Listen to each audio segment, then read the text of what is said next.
think if you looked at the record of laws which have been passed in the last 30 to 40 years, there's a thing called social hysteria.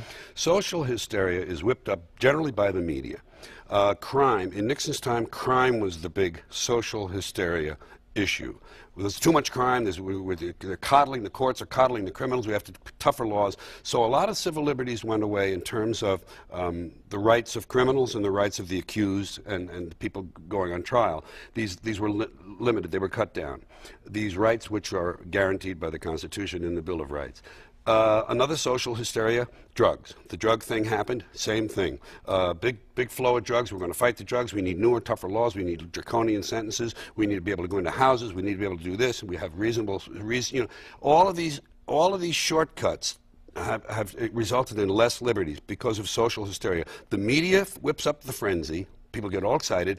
The legislature passes it, the president, the executive signs it, and the judges, then the judicial branch okays it sometime later when it gets to them. And what has happened is you have less freedom, less liberties, less civil liberties, less rights. And the third social hysteria is terrorism.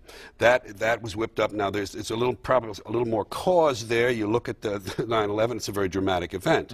But that too has been used with this Patriot Act to reduce our liberties. They say, well, if you have nothing to hide, what are you worried about? You know that whole argument? Oh, yeah, good. Yeah, tell me about the people that are, just getting out of prison because of the DNA, if they had nothing to hide.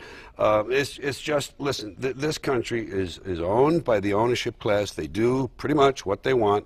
I figure it's like a freak show. Here's what I do. You know what I do?